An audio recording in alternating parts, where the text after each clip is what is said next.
Good afternoon, ladies and gentlemen. My name is Michalis. I'm one of the market analysts here at HFM, and I'd like to welcome everybody to another live trading session where we're going to be looking at the NASDAQ. Now, the NASDAQ is the best performing index of the day. We have to take into consideration, of course, in March and April, there was a stock market crash where the index declined by 27%. But we also need to note that today, at the moment, more than 70% of that decline has already corrected back towards the previous high. Today is a very volatile day. You can see here on the charts that we opened on a price gap, a bullish price gap that measured more than 1.5%. Even after that price gap, because a lot of the time when we get large price gaps, we tend to get a correction to the previous close. Today, though, that's not the case. We're seeing even more volatility since that price gap, and it's largely being driven by negotiations which have taken place in Switzerland over the weekend between the US and China. We had, of course, last night a very quick press conference at the end of the negotiations.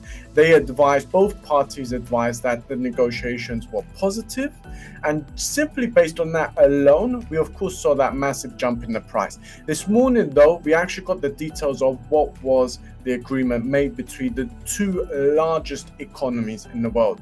And there was a significant reduction in tariffs between the two countries.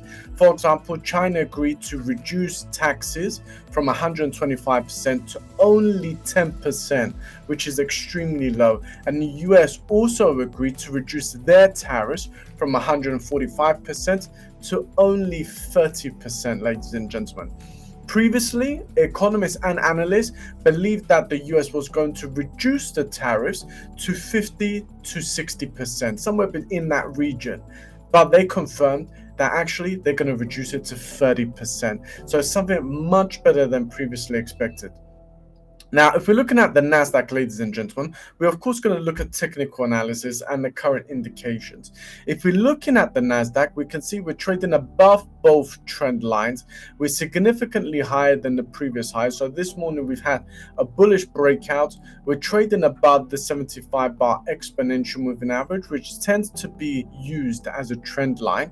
But we're also trading above the 100-bar simple moving average, which is a price sentiment indicator. If we're looking at other indicators, for example, if we're looking at the VIX or the high-low index for the NASDAQ, which are indications of whether we're looking at a risk-on and risk-off sentiment, we've also got clear indications of a risk-on sentiment within the market.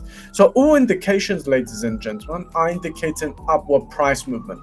The only thing that traders are slightly concerned about is this indication here. So this is the relative strength index. It's an oscillator. We're currently at the moment trading slightly above the 75 mark. Now, when we get an indication where we're trading above the 75 mark, it tends to indicate that the price in the short term is overbought.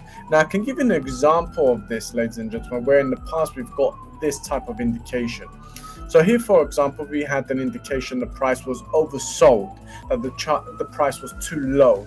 That was due to the stock market crash, like I advised previously, was between March and April. And you can see when we got an indication the price was oversold, the price very quickly started to correct upwards. So we have that indication again, ladies and gentlemen, but we have to take into consideration that it's not just an indication that the price is overbought. It's a price movement, bullish price movement, which is actually being backed, ladies and gentlemen, by fundamental factors.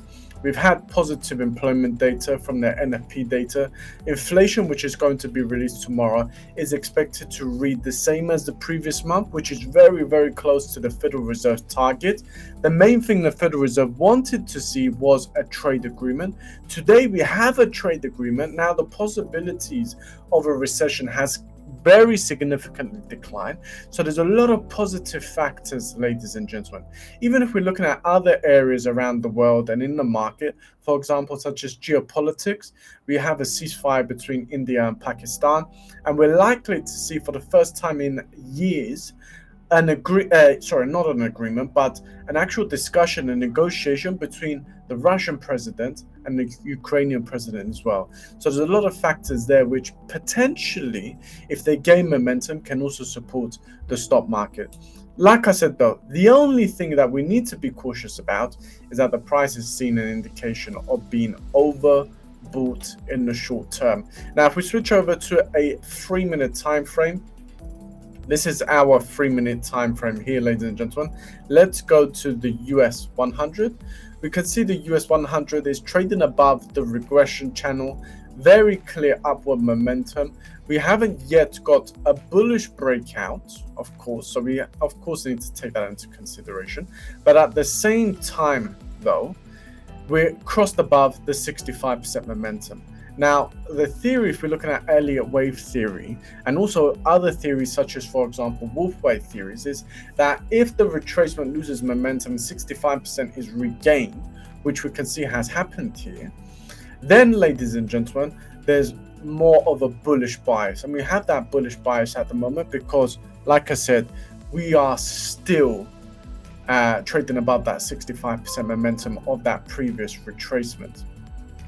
Now, let's say because we're oversold and because, of course, a lot of traders may take into consideration cashing in their profits, this is a possibility that we do see a retracement.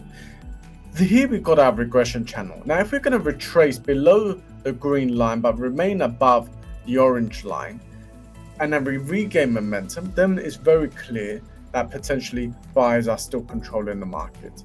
Now, if we're going to drop below the orange line but remain above the red line, so the lower side of the regression channel, then we also have a bullish bias, but it's a weaker bullish bias. So it shows that there's stronger momentum downwards, so we need to be slightly cautious.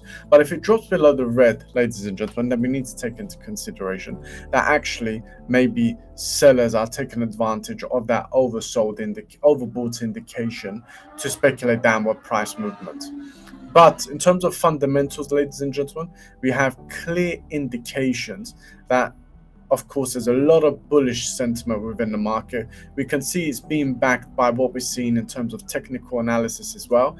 Just to give everybody some very clear factors, okay, which are providing us with indications. If we're looking at global indices around the world, including European indices, including indices in Asia also as well, every single index, including the NASDAQ, the DAX, the French CAC, the Hang Seng, the Nikkei 225, the FTSE 100, all indices around the world are trading higher. If we're looking at risk-based indications, such as, like I said, the VIX and the high-low index, they're indicating a higher risk appetite of the day.